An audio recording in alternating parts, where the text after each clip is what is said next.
Welcome, everyone. Today, we're jumping into a debate that might just flip everything you thought you knew about grammar completely upside down. Oh, for sure. I mean, we all learn it in school, right? Nouns are things, verbs are actions. They're separate. But what if, in a language spoken by over a billion people, that whole distinction is just wrong?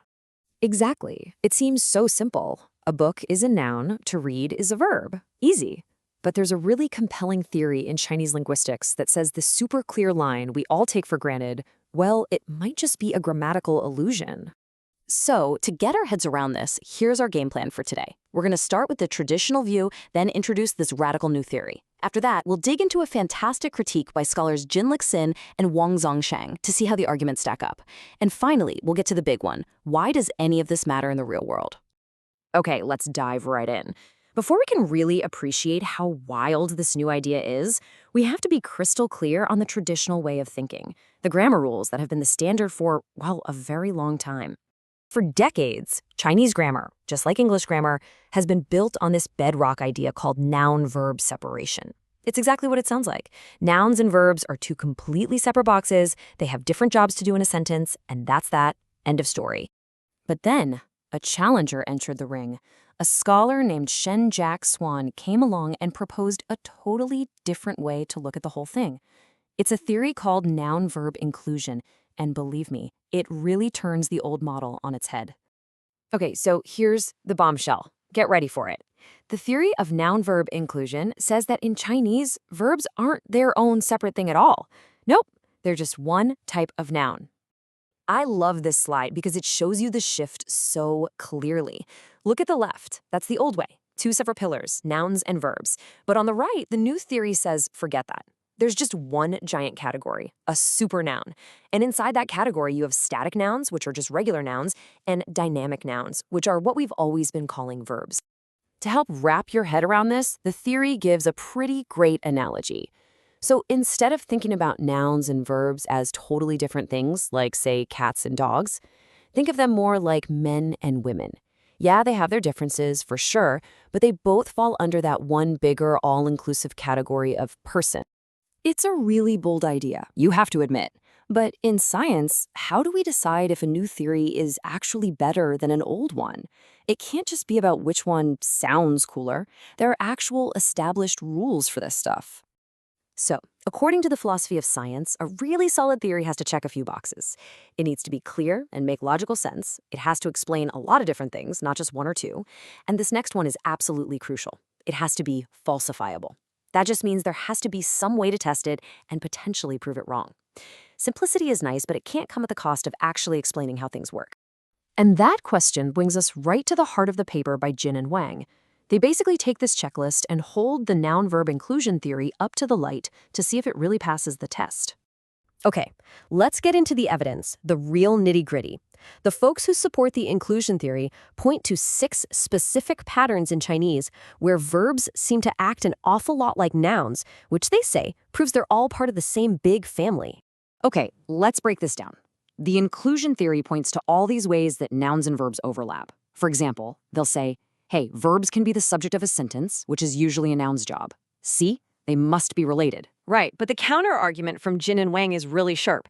They say, okay, fine, they overlap sometimes, but what about the things they don't share? For every example of overlap, they point to a feature that is exclusive to just one category, like the little word bu, which means not. It only works with verbs. You can't stick it in front of a noun. Exactly.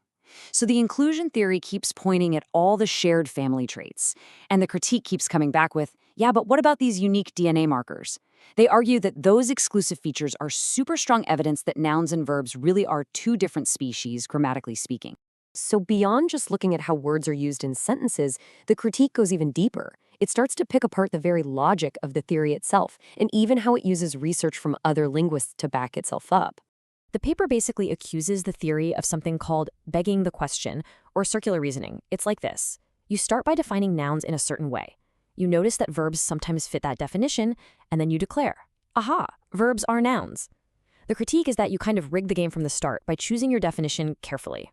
And this is where the debate gets really academic, but it's fascinating. The noun-verb inclusion theory leans heavily on the work of a famous linguist, Richard Larson, and his idea of supernominals. But the big question Jin and Wang ask is, are they even interpreting his work correctly? To get this, we have to quickly talk about something called an azafe construction. Don't worry, it's not that complicated. It's a feature in languages like Persian, where a tiny particle connects a noun to the word describing it. Think of it like the of in The King of England. That little of is doing the linking job. Larson's theory was built on languages like that. And this is the knockout punch of the critique. Jin and Wang make two huge points. First, they say Larson talked about words being supernominal, meaning they have noun-like qualities. It's an adjective, a description. He never, ever proposed an actual category called a supernoun. Second, and this is the big one, when Larson made his list of things that could act noun-like, he never included verbs. So the paper argues that taking his concept and applying it to verbs isn't building on his work. It's inventing something totally new and just putting his name on it.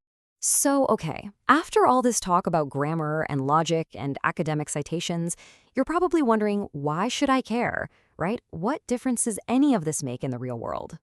Well, the paper argues it matters a whole lot, especially if you're trying to learn Chinese.